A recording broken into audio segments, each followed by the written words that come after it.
নির্বাচনী প্রতিশ্রুতি অনুযায়ী জনগণের জীবনযাত্রার ব্যয় কমাতে বিভিন্ন খাতে কর ছাড় যেমন দিয়েছেন অর্থমন্ত্রী, তেমনি রাজস্ব বোর্ডকে ধরিয়ে দিয়েছেন বিশাল এক লক্ষ্যমাত্রা।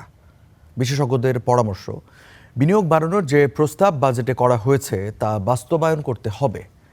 এছাড়া কর ফাঁকি ও করের আওতা বাড়ানো শুধু ঘোষণা নয়, কার্যকর উদ্যোগ নিতে হবে।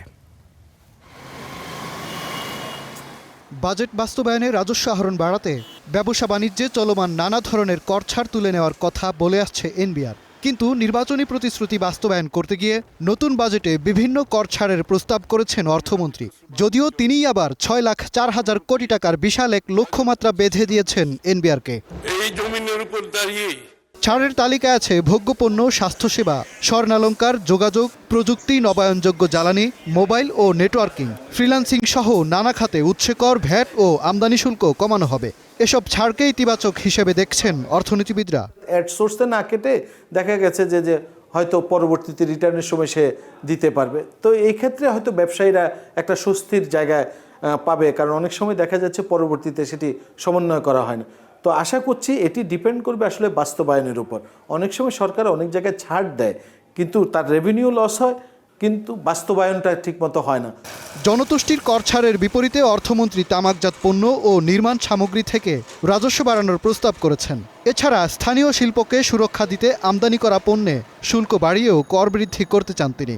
এরপরও সন্দেহ থাকছে লক্ষ্যমাত্রা পূরণ নিয়ে। এই নন ট্যাক্স রেভিনিউ বা নন এনবিআর ট্যাক্স যেগুলো আয় যেগুলো সেগুলোকে একটা ডিসিপ্লিনে আনা, অর্থাৎ টাকাটা যেন আসে। বিনিয়োগ বাড়লে কর্মসংস্থান বাড়বে, কর্মসংস্থান হলে ওই ব্যক্তির ওই ফ্যামিলির আয় বাড়বে, ওই আয় বাড়লে সে তখন জিনিসপত্র কিনতে পারবে। নিত্যপণ্য সংশ্লিষ্ট কর কমালেও খুচরা ব্যবসায়ীদের সরবরাহ পর্যায়ে প্রতি 1,000 টাকার বিপরীতে 2 টাকা কর আরোপ হবে। এছাড়া মোটরসাইকেল কিনতে ও ব্যাংক অ্যাকাউন্ট খুলতে লাগবে টিআইএন। বাধ্যতামূলক হচ্ছে অনলাইন ভ্যাট রিটার্ন।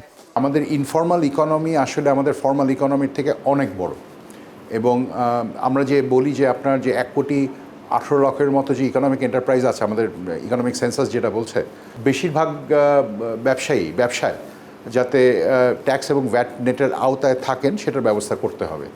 বর্তমানে বাংলাদেশের কর জিডিপির অনুপাত 6.5%-এর কিছু বেশি, যা দক্ষিণ এশিয়ার মধ্যে সর্বনিম্ন।